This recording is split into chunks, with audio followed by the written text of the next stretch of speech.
Hello friends, मेरे kitchen में आप सभी का स्वागत करती हूँ।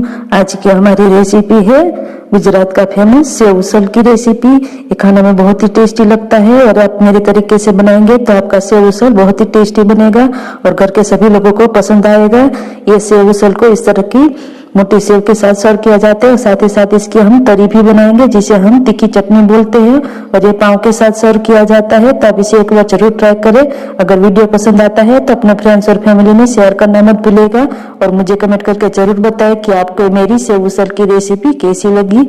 तो चलिए इस रेसिपी को बनाना शुरू करते हैं। ऐसी नई नई रेसिपी देखने के लिए सब्सक्राइब करें हमारे चैनल और बाजू में लगे ऑल नोटिफिकेशन के ऊपर क्लिक करें ताकि आने वाले नई वीडियो की नोटिफिकेशन आपके पास जल्द से जल्द पहुंच सके। और सब्सक्राइब करना बिल्कुल फ्री है तो सब्सक्राइब जरूर करें। अब यहाँ से उसल बनाने के लिए यहाँ पर मैंने 250 ग्राम मटर को इस तरह से 4 से 5 घंटों के लिए भिगो कर रख दिया था। तो अब उसको मैंने कुकर में रख दिया है और 2-3 पानी से धो लिया है और वो अच्छे से भीग चुके हैं। अगर आपको जल्दी है तो आप 2 घंटे के लिए गर्म पानी में भी भिगो सकते हैं। अब उसमें हम पानी ऐड करेंगे। तो सबसे पहले हम मटर को उबाल लेना है। तो यहाँ पर हमारे मटर डूब जाए उतना हमें पानी ऐड करना है और साथ ही साथ इसमें हम नमक ऐड कर देंगे ताकि हमारे मटर है वो जल्दी से पक जाएंगे। तो यहाँ पर हमें मटर डूब जाए उतना पानी ऐड करना है और साथ ही साथ इसमें हम 2 आलू भी ऐड कर देंगे उबलने के लिए। तो यहाँ पर मैंने आलूओं को छिलके उतार कर तैयार कर लिया है ताकि हमें बाद में इसके छिलके ना उतारने पड़े और इस तरह से तैयार हो जाएंगे हमारे आलू। तो बाद में इसमें हम सेव उसल में यूज करेंगे आलू को। तब इसको हम कुकर को सीटी लगा कर 2 सीटी लग जाए तब तक इसे हमें पका लेना है।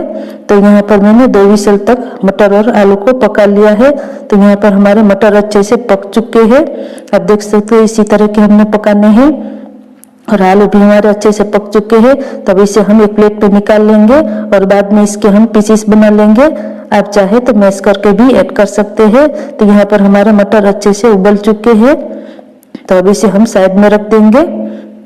तो सबसे पहले हम ये आलू है उसको हम छोटे टुकड़ों में कट कर लेंगे और बाद में इसे हम सेव उसल में ऐड करेंगे। तो अब यहाँ पर हम जो ऊपर से ऐड करने वाली तरी आती है तीखी चटनी वो हम तैयार कर लेते हैं। तो उसके लिए मैंने पैन में 2 बड़े चम्मच तेल ले लिया है।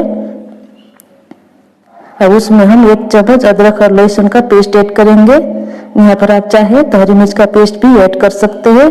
अब उसे हम थोड़ा आधा मिनट तक इस तरह से सौते कर लेंगे और उसके बाद हम 2 चम्मच कश्मीरी लाल मिर्च का पाउडर ऐड करेंगे। इससे हमारी जो तीखी चटनी है उसका कलर बहुत बढ़िया आता है। तो आप कश्मीरी लाल मिर्च का पाउडर ही यूज करें। अब उसमें हम 1 कप जितना पानी ऐड करेंगे।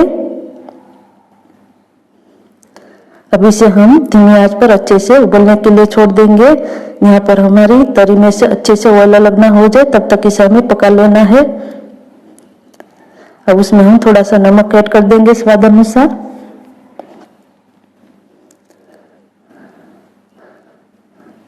अब हमारी तीखी तरी अच्छे से पकना शुरू हो चुकी है और आप देख सकते हैं कि बहुत बढ़िया ऑयल अलग हो चुका है। अब हमारी तीखी तरी यानी कि चटनी तैयार हो चुकी है। तो इसी तरह की हमें बनानी है। तो आप देख सकते हैं बहुत बढ़िया ऑयल अलग हो चुका है। तब इसे हम साइड में रख देंगे और इसी तरह की हमें रखनी है और कलर भी बहुत बढ़िया आ चुका है। तब इस चटनी को हम साइड में रख देंगे। अब हम उसल की तैयारी कर लेते हैं।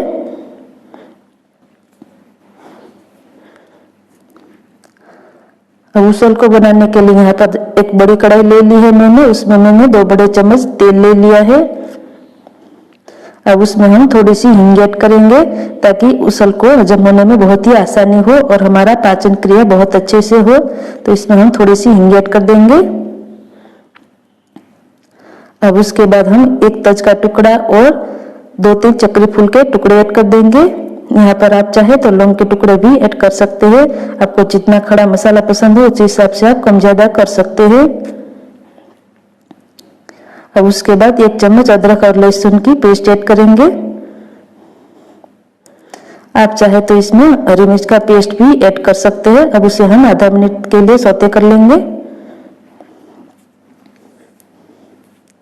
अब आधा मिनट हो चुका है। तब इसमें हम कटी हुई प्याज ऐड करेंगे। यहाँ पर मैंने 2 मीडियम साइज की प्याज को इस तरह से छोटे टुकड़ों में कट कर लिया है।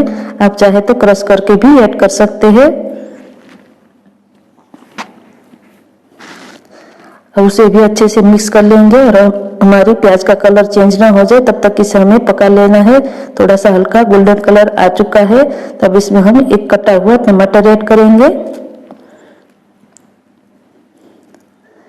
यहाँ पर मैंने टमाटर को छोटे टुकड़ों में कट कर लिया है, आप चाहे तो क्रश करके भी ऐड कर सकते हैं। अब हमारे प्याज और टमाटर अच्छे से पक जाए उसके बाद हम मसाले ऐड करेंगे। तो अब यहाँ पर हमारे प्याज और टमाटर अच्छे से पक चुके हैं। तो सबसे पहले हम आधा चम्मच हल्दी पाउडर ऐड करेंगे, उसके बाद लाल मिर्च का पाउडर ऐड करेंगे। यहाँ पर मैंने कश्मीरी लाल मिर्च का पाउडर लिया है, तो यहाँ मैंने 1.5 चम्मच यूज किया है। उसके बाद आधा चम्मच गरम मसाला पाउडर और 1 चम्मच उसल का मसाला ऐड करेंगे और 1 चम्मच धनिया जीरा पाउडर ऐड करेंगे। अगर आपके पास उसल का मसाला नहीं है तो आप गरम मसाला पाउडर ज्यादा ऐड कर सकते हैं, वरना आप पाव भाजी मसाला भी ऐड कर सकते हैं। तब सारे मसाले को अच्छे से ग्रेवी में मिक्स कर देंगे। सारे मसाले अच्छे से ग्रेवी में अच्छे से पक ना जाए तब तक इसे हमें चलाते रहना है। अब हमारी ग्रेवी अच्छे से पक चुकी है, आप देख सकते कितना बढ़िया कलर आ चुका है। तब इसमें हम उबले हुए आलू ऐड कर देंगे, जिसको मैंने छोटे टुकड़ों में कट कर लिया था। आप चाहे तो इसको मैश करके भी ऐड कर सकते हैं, लेकिन यहाँ पर उसल में इस तरह से बाइट में आलू आ जाए तो उससे हमारा उसल खाने में बहुत ही टेस्टी लगता है। तो इस तरह से मैंने आलू को इस तरह से छोटे टुकड़ों में रखा है, आप चाहे तो मैश करके भी ऐड कर सकते हैं। अब हमने जो मटर उबाल लिए थे उसको ऐड कर देंगे। यहाँ पर हम पानी के साथ ही ऐड कर देंगे। हमने मटर को पहले 2-3 बार धो लिया था पानी से, तो यहाँ पर इस पानी के साथ ही इसे हमें ऐड कर देना है। अब सभी मसाले और ग्रेवी को अच्छे से मटर और आलू में मिक्स कर देंगे। और सब कुछ हमने अच्छे से मिक्स कर दिया है। तब इसमें हम पानी ऐड करेंगे। ये उसल की ग्रेवी एकदम पतली होती है, तो आप अपने हिसाब से पानी को कम ज्यादा कर सकते हैं। तो यहाँ पर मैंने इसी तरह का पानी रखा है। अभी इस उसल को हम 15 से 20 मिनट के लिए पकाएंगे, तो और ये गाढ़ी हो जाएगी। तो यहाँ पर हमें इसी तरह का पानी रखना है। तो अब इसमें हम थोड़ा सा नमक ऐड कर देंगे।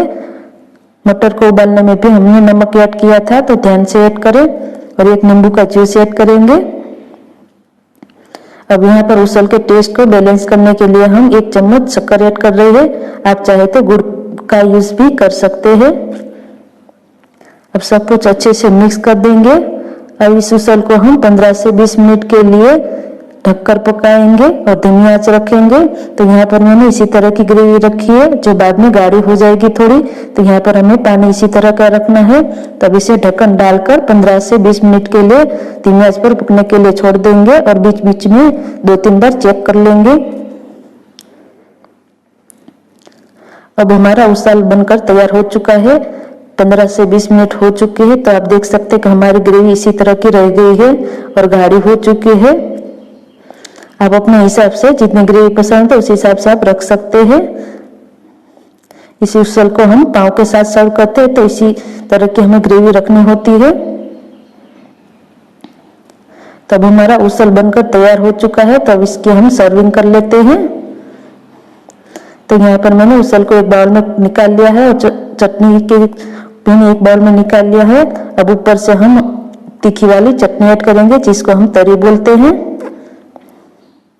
अब इस तरह से तीखी चटनी ऐड करने के बाद उसके ऊपर हम प्याज ऐड करेंगे। अब थोड़ा सा हरा प्याज का पत्ता ऐड कर देंगे, जिसको मैंने छोटे टुकड़ों में कट कर लिया है। थोड़ा सा हरा धनिया ऐड करेंगे और यहाँ पर हम मीडियम साइज की जो सेव आती है वो ऐड करेंगे। वापस से हम थोड़ी सी प्याज और हरी प्याज को ऐड कर लेंगे और ऊपर से थोड़ी सी तरी ऐड कर देंगे। यहाँ पर इस उसल को पाव के साथ सर्व किया जाता है और ये खाने में बहुत ही टेस्टी लगता है। तो आप इसे एक बार मेरे तरीके से जरूर ट्राई करें। तो अब हमारा सेव उसल बनकर तैयार हो चुका है और तरी भी तैयार हो चुकी है। तो आप एक बार इस तरीके से जरूर ट्राई करें।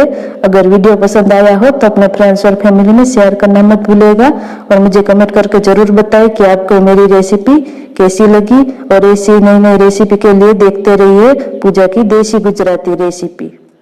धन्यवाद।